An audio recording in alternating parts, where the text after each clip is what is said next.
Hello and welcome to Original Lines, where we talk with original people with original ideas living the creative life.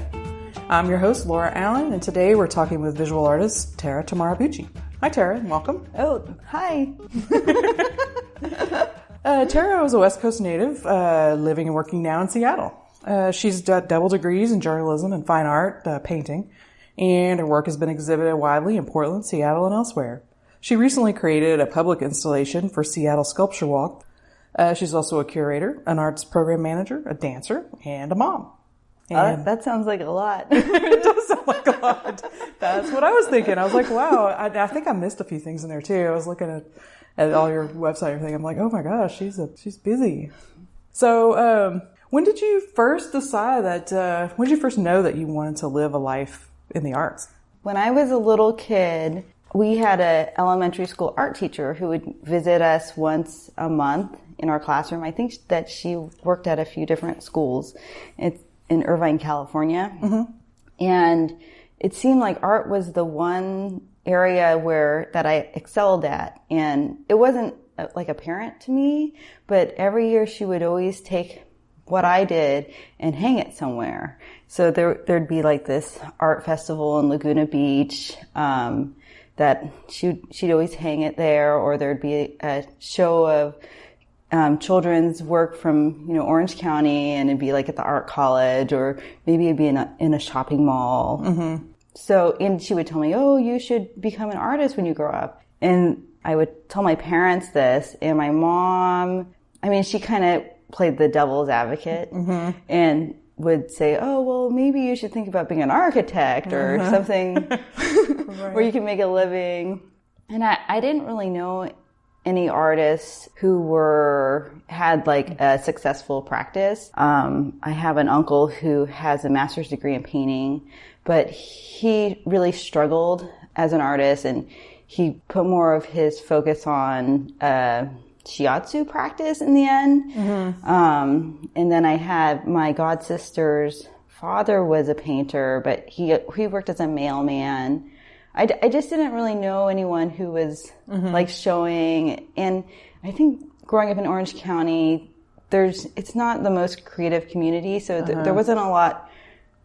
Maybe we just weren't in the right circles, but a lot of kids are trying to become doctors or lawyers or something like that. So I took drafting in high school. Then after a while, I was interested in politics. Mm-hmm. So I went to school in Washington, D.C., and then I ended up being a journalism major. Uh-huh. And so I don't know, it was sort of like one of those things that you deny yourself. Right. And even growing up, I was a pianist, and I used to compete in piano, but I had known at an early age that I didn't want to be a pianist, professional, because when I was like 8 or 9 years old, my piano teacher dropped a lot of students. Uh-huh. She wanted to start a recording career, uh-huh. but then she went bankrupt. Oh. And then during my lesson, these repo men came in, and I was like in the 3rd or 4th grade, just like playing the piano, and these men were like taking out her furniture and things, and that really stuck in my mind. Yeah, I guess like this is the life of a professional pianist.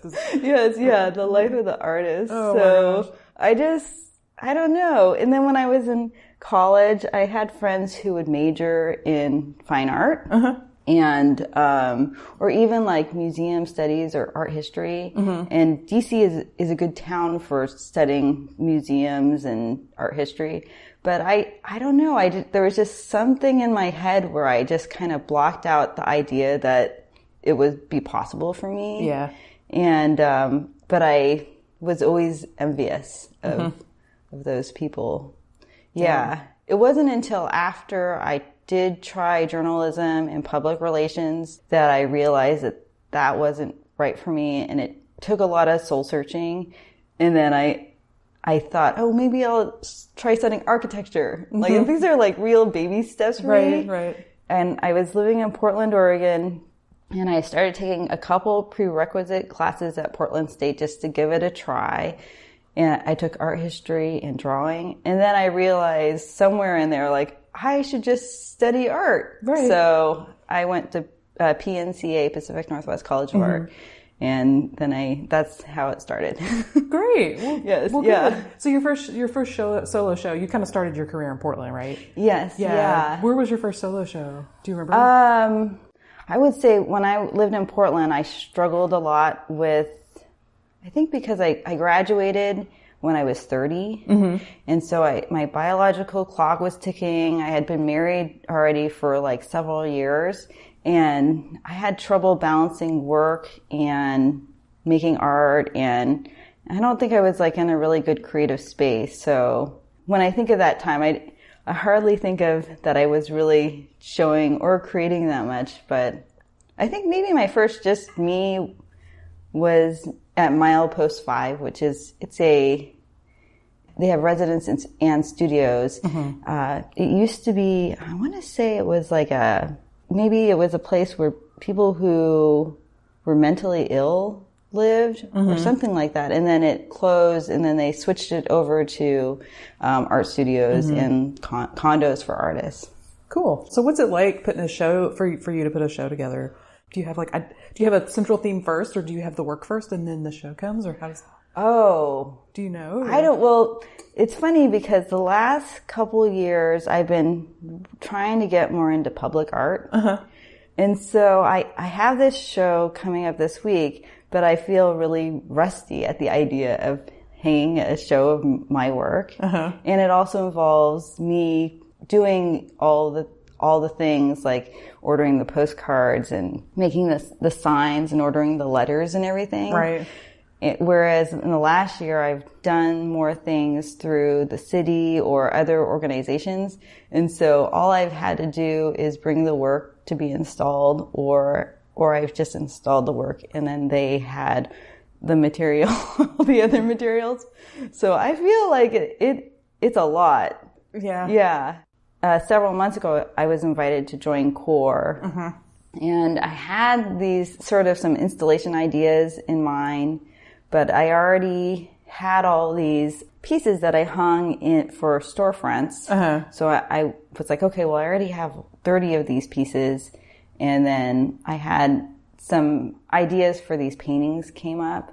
So I thought, oh, maybe I'll just work on doing some studio work and work on trying to do some of these things and see if I can get them resolved and see what happens. So it's sort of not exactly planned out. Or maybe it is, but it just sort of happened. Good. Well, for our listeners who don't know, CORE Gallery is one of the best co-op galleries in Seattle. It's in Pioneer Square, right? Yes. Right. It's on. I can't remember which street is it on. Prefontaine. Prefontaine. Okay, it's a super gallery. And Shumpike is a nonprofit organization. The storefronts. Tara mentioned storefronts. Shumpike goes in and negotiates with empty storefronts and has artists come in and commissions them to fill the storefronts with either installation work or a show or what have you. And it's a really super program. And so I'm glad that you were a part of it. And was the show at storefronts? Was it the Perler Bead pieces? Yes. She brought a couple of pieces here today to the studio, and they're awesome. It's kind of a mix of like fine craft and art. I'm very interested right now in the line between. I wanted to talk to you about that, about like fine craft and art. Like with me, it's sort of the textiles and the basketry. It's like, oh my gosh, people are doing amazing things with what you might have thought were materials that you would craft with, but then they're making these beautiful fine art pieces with it. For these, it kind of came about just from being with my daughter. And when I was pregnant and then I had a baby, I really wasn't sure if I was ever going to get back into art again. And then I had this realization at some point that having her and being around her was actually helping me get back into the arts. Yeah, and it really opened my eyes to other mediums. So with the Perler Beads, I learned about them through my daughter. And to make them, you need parental supervision and help because it involves using a clothing iron to finally set the beads together. So she was making like a puppy or something or a heart, And then I thought, well, I would like to give it a try. And then my natural inclination was to make an abstraction with them. And then I thought, oh, this is something. And so I started making them because it felt like some sort of art practice. Right. Yeah. In artists, I've always admired like Robert Rauschenberg and Louise Nevelson, who use like ordinary materials, because that is the place where the sophistication of design and fine art actually shows the most, because you use these completely like ordinary materials. They're plastic perler beads, but these are beautiful. Beautifully designed. They're gorgeous little works. And, so did you get somebody to fabricate the, plexiglass Yes. cases for them? And, do you have to do a lot of that? Like when you're doing public art, like work with more than one person? Like it's not all you, right? It's a team effort. Yeah, this is the one thing I've had fabricated so far. I first tried to make the boxes myself, and then it would take me a really long time, and I would also have to make multiple boxes until I got to a box that looked okay. So it's more of a waste of material and stuff. Yeah. Yes, it turned out that it would cost the same, and that the professional acrylic person would do a good job, much better job. And it turns out that, well, I was looking at the Tap Plastics website, and they have all these really fun YouTube videos about how to work with acrylic, and they make it look really easy.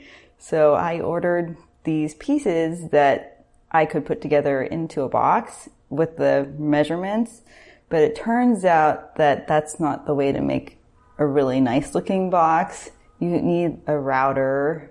So he was explaining to me that you cut the pieces larger than you wanted, and then you end up routing it off together. Oh, yeah. Okay. And then there's a kind of glue that melts the material and kind of welds it together. Oh. And then he had a special, I just have like a propane torch that you get at the hardware store, but he must know the exact temperature, and he had this like huge tank. And it's like framing, right?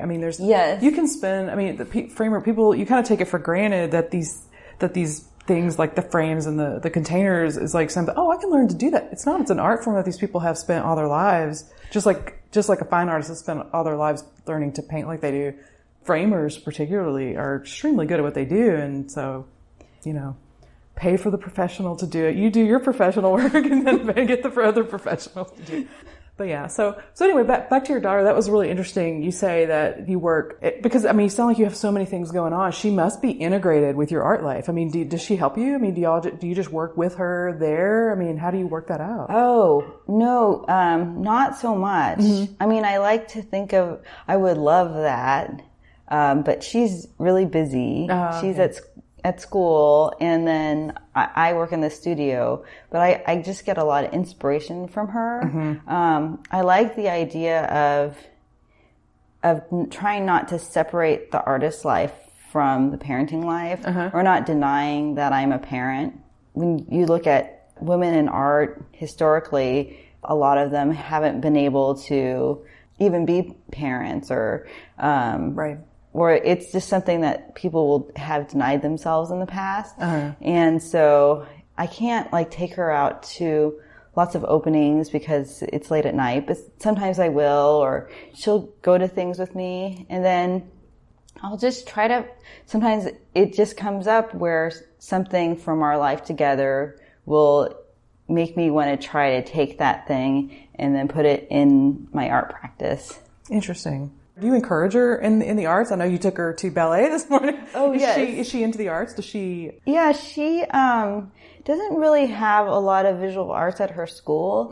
In Seattle, each school either has a full-time visual art teacher or a full-time music teacher. Oh, okay. And so at her school, they happen to have a full-time music teacher. So she doesn't really get that much foundation. And I need to take the time to sit down and do lessons with her. But I do coordinate a program at her school where we have an art teacher come in. It's not for that much time, but it's something. But with performing arts, though, she seems like she's more of a performer, and it's not something that was really on my radar. I dance, so I go to ballet class in modern, and I would take her to dance, professional dance and theaters. Right. And I'm like a dance fan. And so that was always something that she was always enrolled in. But then this last summer, she took a camp at the Wing Luke Museum, a storyteller camp. And the teachers told me that I should enroll her in acting. Oh. So I thought, oh, okay. And I started thinking maybe my kid really, she really likes listening to musical theaters, even though she hasn't seen any of these plays. She wants to hear the songs. And I was thinking, oh, I guess I just need to kind of encourage this triple threat. Yeah. When I wasn't the kind of parent where she was born and I thought, oh, let's get into showbiz. Right. But now I'm like, okay, I signed her up for jazz, and then she's in acting, and then ballet, and then she joined the choir at school. So I think show tunes are your future. You have show tunes in your future. So yeah. I think that's a pretty good place to take a break. So okay. Yeah, we'll be right back. Hey there. Did you know that you can find original lines on both iTunes and Stitcher?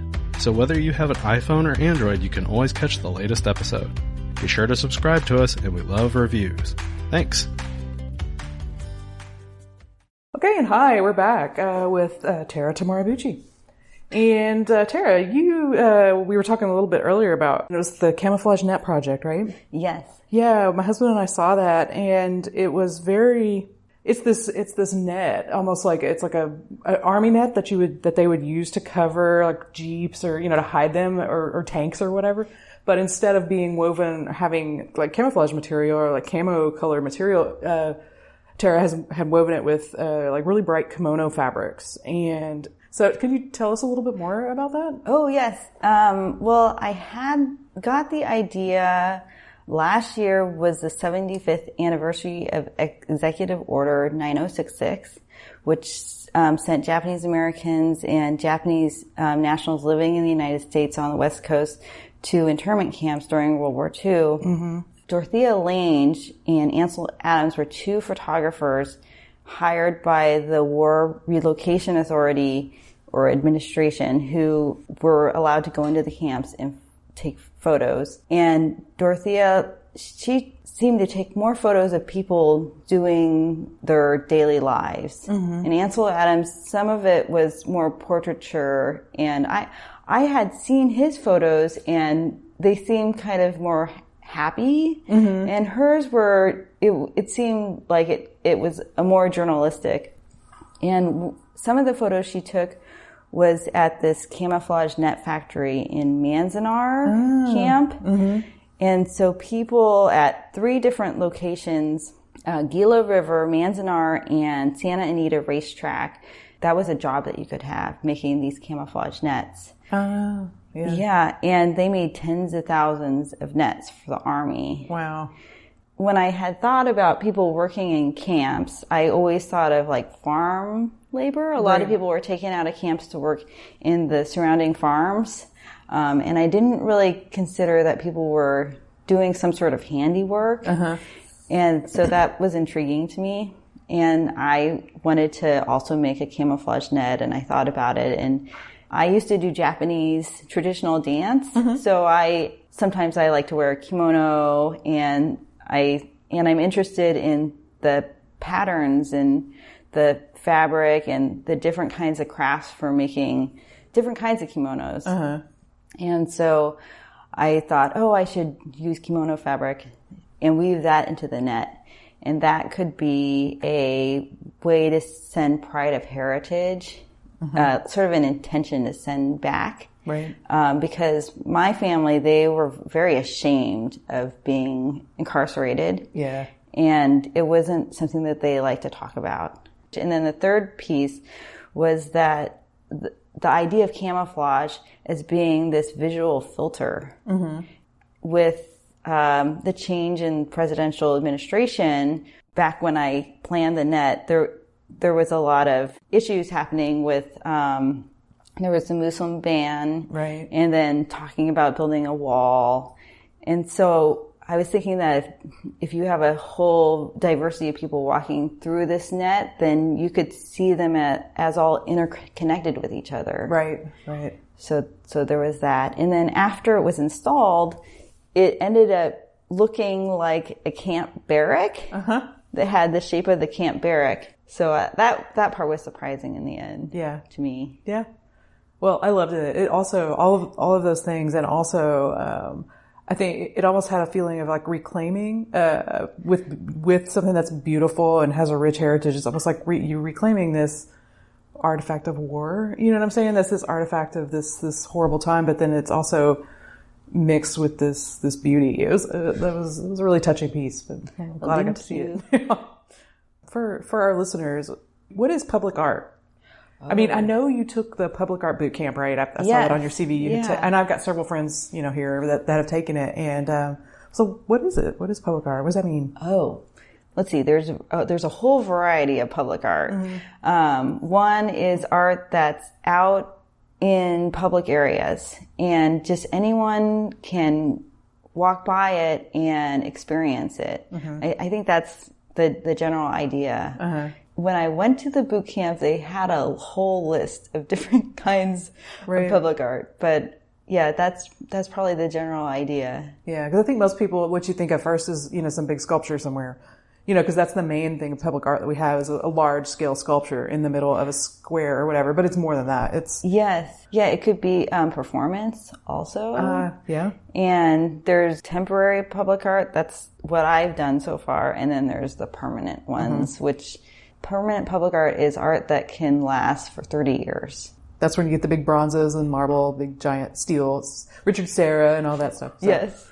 Is it different when you like conceive of a public art project? Do you have is there a different feel than when you're like doing studio work? Oh, yes. I like it a lot because you can engage with everyone. Whereas with the gallery, to me, it's not as fulfilling because it's just the only people who experience it are the people who go to galleries. And then also as a mom, I feel like, I don't know, families, they don't really get to experience as much art in that way. So I really like public art that anyone, people who aren't even seeking it out, they'll just come upon it. And then it also helps make areas nicer too and feel safer. But then also as working on something, when you're making work for a gallery, you don't know if you're going to get paid for the work. Right. But with the public art, it's upfront. You know how much you're going to get paid. You submit a budget and you can pay yourself. So that's really nice. Yeah. And like you say, it turns a space into, it's an investment in a community because it turns a space, whether it's temporary or permanent, it seems to me like it turns a space into something that even the city is saying, hey, this is a worthwhile space. This is a vibrant space and we care about it and we care enough to beautify it. We care enough to activate it, to make it, to engage with it. Do you have any other projects underway? Any other public things, ideas, or anything working? Or are you just trying to get through the show? I applied for the Spaceworks project in Tacoma to do a storefront. I haven't heard back from them on what the next part of I got in. I haven't heard back for what the next part of the process is. But I have plans for an installation. Good. Yeah. I'm half Japanese and half Chinese. And a lot of what I do has been looking at Japanese visual language or patterns and motifs. And I haven't done that much with my Chinese identity. And so I've been planning this project that's around these ancient Tang Dynasty burial objects. And so back during that time, the fancy ruling class people, when they would die, they would be mummified and set in a a jade burial suit. Mm-hmm. And they have like these rectangular jade flat beads that are wired together all around the body. Uh-huh. And as a mom, I've been thinking about how much I've changed over how we go through these different developmental stages in my life. And I found this diary from when I was in my early 20s and late teens, and it was It was just awful. I just did not recognize this person. Uh-huh. And then I've been back to Washington, D.C., where I went to college, and it's this town that kind of reminds me of when I was that age. And it's also the kind of city where people aren't really settling down so much. Mm-hmm. Very career oriented, a lot of college age people, a lot of people in their 20s who are working in politics or policy. I don't know. There's not a lot of children around, and it's not a very child friendly city. So I went there last year, and I thought, gosh, this is such a strange place. Yeah. And I had identified so strongly with that city when I was young.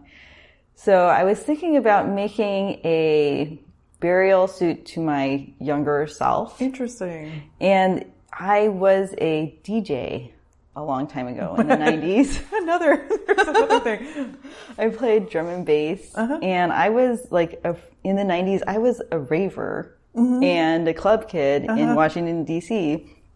And I would wear those fat pants, and it was nice. I had this whole, I don't know, some sort of vintage style with lots of like jewelry, acrylic jewelry or rhinestones. It'd either be like a rhinestone day or acrylic day or something. It was funny. It was a way to rebel against Washington, D.C. because in college everybody has an internship and you need to have a couple suits to wear. Right.